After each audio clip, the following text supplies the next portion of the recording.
prepare yourself for the Warning Woods 2024 Halloween special, The House Across the Water. This is only one chapter from a 5-part story, so be sure to listen to each part in order. A new chapter will be released each day until the story reaches its harrowing conclusion at the dawn of Halloween. Be ready.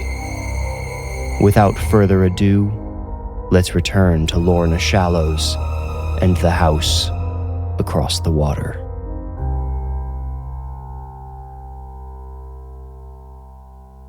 We heard from Harry at the store an evil rumor of the Krulls, the family who had lived before in that house of must and mold. But the truth, it came too late, you see, to save us all from death.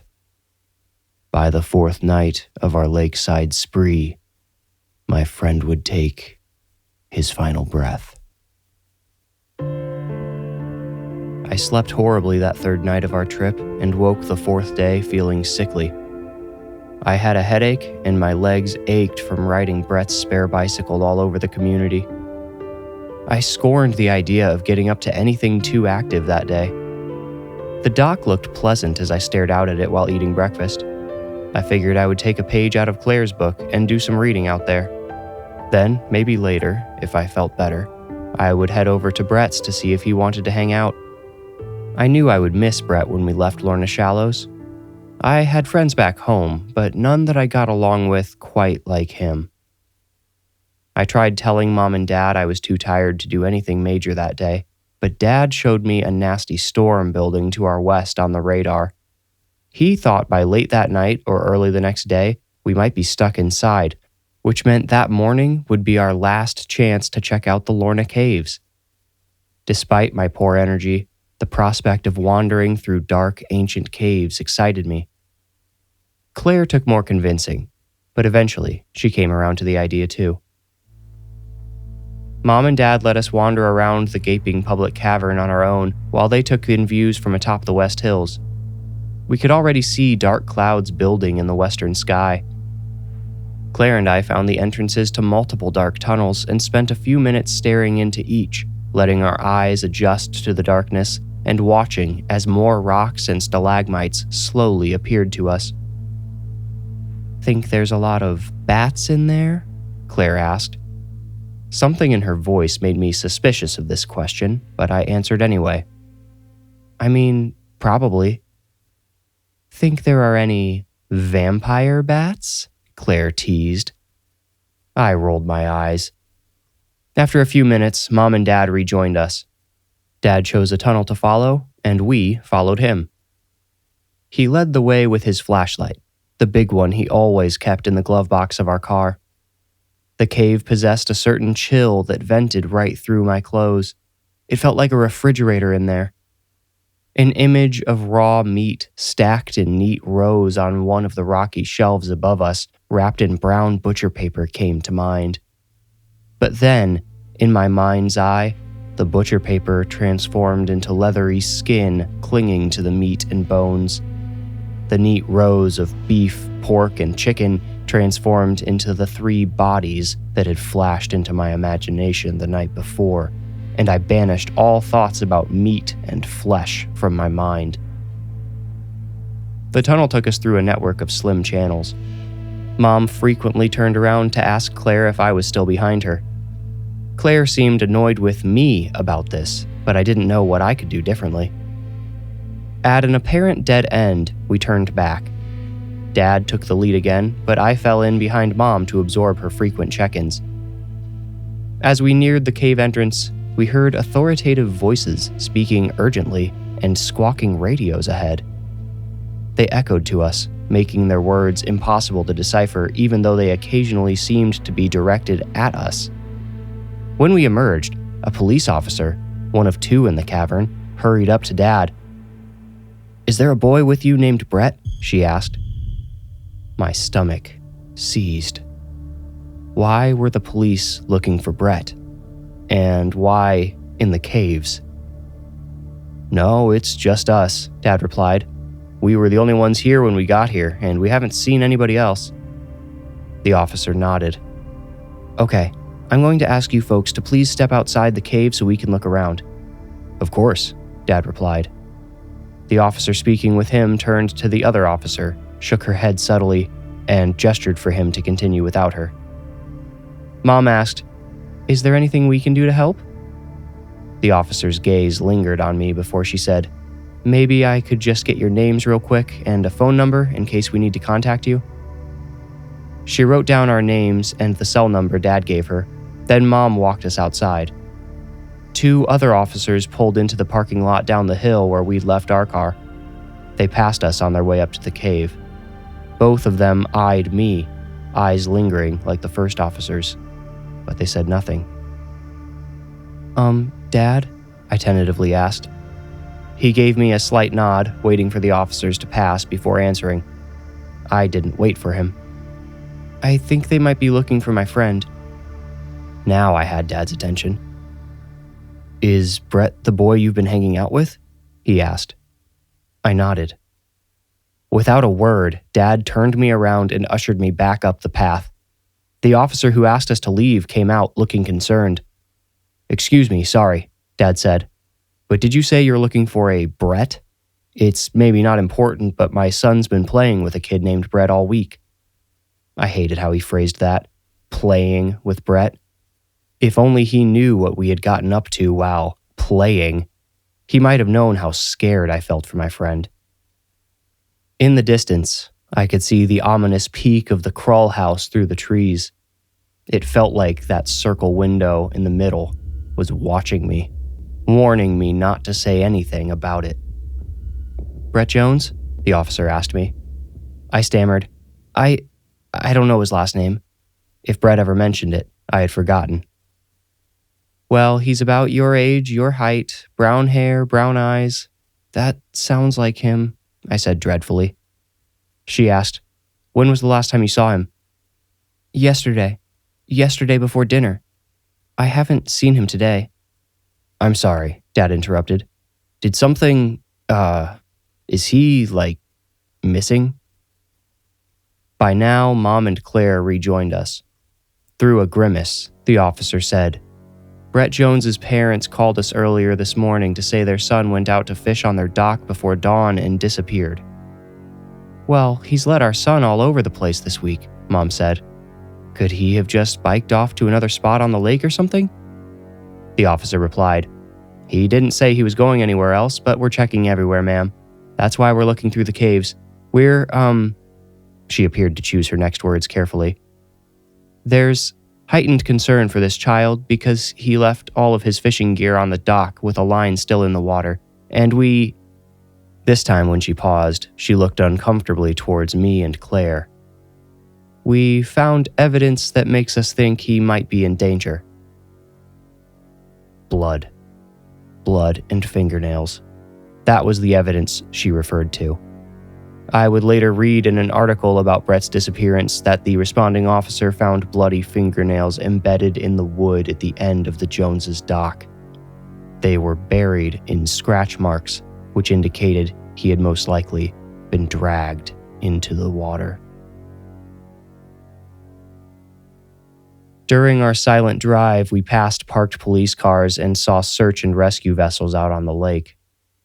Nearing town, Dad said, "I know this is a small thing to worry about considering the circumstances, but we're running real low on bread and bottled water. With the storm rolling in, I just don't want to get stuck without supplies."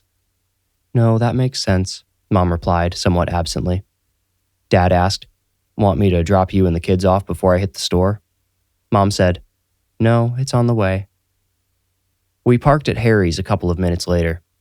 Dad told us we could stay in the car, but Mom insisted we all stay together. Brett's disappearance rattled her more than I'd ever seen her rattled before. She looked dazed, like she had just seen someone get shot in the street. Me, I tried to hold out hope, but I also could not stop thinking about Nico Krull snatching my friend from his dock in the wee hours before sunrise. Had he snuck up on Brett the way Brett snuck up on me the day we met? Did he pull him into the water and drag him back to his house? And feed him to a vampire? My darkest mind added. I kept telling myself Brett could still be alive. They had not found his body. But my darkest mind whispered, the vampire has it. Mom and Dad shopped for the necessary items, and then some, while Claire and I lingered by the counter. Harry came out of the back office and stopped when he saw us. He offered a grim smile before sitting on his stool. I'm sorry, he said, scooting the stool up to the register. About Brett, you know? I said, yeah, we just found out he's missing. Our parents arrived, shoving their armloads of goods onto the counter. Dad said, figured you'd be busier with the storm coming. It's the off-season, don't you know? Replied old Harry. Then, unable to refuse the gossip, your kids and I were just chatting about that missing boy. Must be tough, since they all knew each other. Mom started to say, how did you know? But Harry waved her off. The lot of them came in together just yesterday, wasn't it? Well, maybe they'll find him safe, Dad suggested. Harry looked sorrowfully doubtful. He said, the police came in here. Gotta check everybody out, right? Asked me all sorts of questions, seeing how most folks in the area come through here at one time or another. Looking straight into my eyes then, he said, I told 'em who I suspect of any foul play that might have occurred, and where they might look for him. You know who did it? Mom asked. If it's been done, ma'am, but I best not go defaming anybody yet. Just keep your children close, will ya? That'll be 2639. As we rounded the bend toward our house, I saw a police car in Brett's driveway. As we passed by his house, a police officer came out the front door, followed by Brett's parents.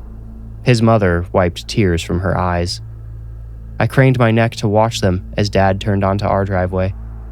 The officer led Mr. and Mrs. Jones to their truck and opened the door for Mrs. Jones. He pointed up the road and nodded a few times. They were talking. Then the hedges blocked my view. I didn't like the look I had seen on Mrs. Jones's face. It looked like all traces of hope had vanished. Making everything more depressing, the predicted storm began to roll in. Heavy clouds gathered like an invading army on the horizon. We could already hear the earliest booms from their artillery. The rain came at dinner time while Claire and I sat in mournful silence at the table. Neither of our hands left our laps as we stared at the food on our plates. Mom and Dad were still in the kitchen, arguing. At home, our real home, the kitchen was a separate room. They argued in there a lot. I don't think they had quite realized they were basically in the same room as Claire and I, thanks to the more open floor plan in the rental. We listened to them go back and forth about whether we should just pack up and leave that night. Mom fought desperately in favor of leaving right away, but during the course of their argument, the storm intensified significantly, and Mom conceded. They finally joined us at the table. You're not eating? Mom asked. I'm just not very hungry, Claire said. You either, Ty? She asked me. Not really, I said. I just want to know what happened to Brett. Dad said, You don't know, they might still find him alive. I noticed he didn't say safe as he and others had previously. The likelihood of Brett being safe shattered when the clouds burst open and violent waves started crashing over the bank. Claire went up to her room after dinner as usual, but I stayed with Mom and Dad in the den. I fired up the video game emulator, but couldn't decide what to play. It felt wrong to have fun. I'd have been out looking for Brett if my parents would have let me. I thought the storms had probably ended most of the search efforts early anyway. As I scrolled through the seemingly endless list of available games, I heard a phone ring. That yours? Dad asked Mom. She shook her head. Dad looked confused. He glanced toward the kitchen. Does this place have a landline? He followed the ring into the kitchen and noticed for the first time a small phone plugged into a dock by the toaster oven. He picked it up. "Hello?" I heard him say. Then, "Harry. Wait, from the grocery store? Hold on, I can't hear you. Just a sec. How do you set the volume on this thing? Okay, maybe this..." Why was Harry calling? I suddenly remembered another phone I'd seen in my parents' room. I ditched the emulator and ran upstairs. With landlines, you could pick up another phone to listen in. I'd seen this done in movies. You just had to be careful not to make any noise so nobody knew you were listening. I took the phone out of its station and brought it into my room. "How did you get this number?" I heard Dad ask. I carried the phone into my room and shut the door, then went to sit by my window. "I've got numbers for almost every house in the Shallows," Harry replied. "Anyway, I just had a cop in here. Bad news, I'm afraid. He says they found a body in the water. The boy, Brett, his parents just confirmed it was him." Dad said, "Oh no, I'm sorry to hear that. Is there anything we can..." "Hold on, there's more," Harry cut in. "I told that officer for the second time that they need to look at a man named Nico Krull. Your son is familiar with him." I instinctively looked out at Nico's house across the inlet. Rain cut across my view at a near horizontal angle. The trees behind our house were all bending dangerously, but our trees weren't what I noticed when I looked out that big window. I noticed another tree across the water, a tree that had been uprooted by the storm and fallen over on the back of the Krull house. It had smashed the rear deck before rolling down the bank and crushing the dock. The Krull house, which had already seemed to tilt backward, looked about to topple over. I heard Harry say, "They're already looking into Nico, apparently, but the storms put a pause on the investigation. They found the boy's body floating behind Nico's house, and I guess they don't think he drowned." I found it unfortunately easy to imagine Brett's cold corpse floating face down in the lake due to how he introduced himself to me. I recalled how he had floated up and bumped my toes, momentarily convincing me a dead boy had surfaced at my feet. We'd shared more than one good laugh about that since, but now the joke made me sick, quite literally. Thinking about it truly made me feel I might vomit. "They've been looking for Nico all afternoon and can't find him. I'm calling to tell you to keep your doors locked and to watch out for him. Your son knows what he looks like. Just, please, lock your doors." "Sure thing," said Dad. I was listening to them, but my attention remained primarily on the Krull house. 2 of the 8 windows on the back wall had shattered, either from debris or being crushed by the weight of the falling house. And then, all at once, the back wall collapsed. The rest of the house seemed to close over it like a whale clamping its mouth shut. The sides twisted and collapsed with nothing to brace them against gravity. In seconds, all but a few sturdy pieces of frame remained standing. "His house just collapsed," I yelled into the phone. "Huh?" asked Harry. "Ty?" asked Dad. "Have you been listening this whole..." His words got cut off by a dull tone. I ran back to the master bedroom, hung up the phone, and picked it back up. I listened again, but the tone was all I heard. The storm knocked out the phone lines. Then the lights went out. When I entered the hallway, I heard Claire's scared voice behind me say, "Ty?" I turned around. Claire stood in the doorway of her room, eyes red and cheeks glossy with tears. Behind her, in the dark, stood a tall figure. He was dressed in black from the very top of his head to his feet. On his face, he wore large, darkly tinted goggles, The figure shoved my sister into the hallway and stepped out of her room. He held a knife to her back. In the hallway light, I saw he was wearing a black wetsuit, complete with a skin-tight hood. He looked like a giant wingless bug. Keeping one hand on his knife, the man used the other to lift his goggles, revealing cold, blue eyes. He then peeled back the hood. Wadded up black hair fell around his fox-like face. The man, holding a knife to my sister, was Nico Krull.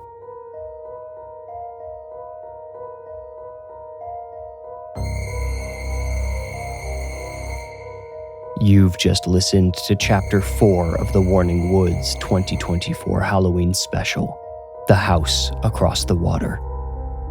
The final chapter will be released tomorrow on Halloween.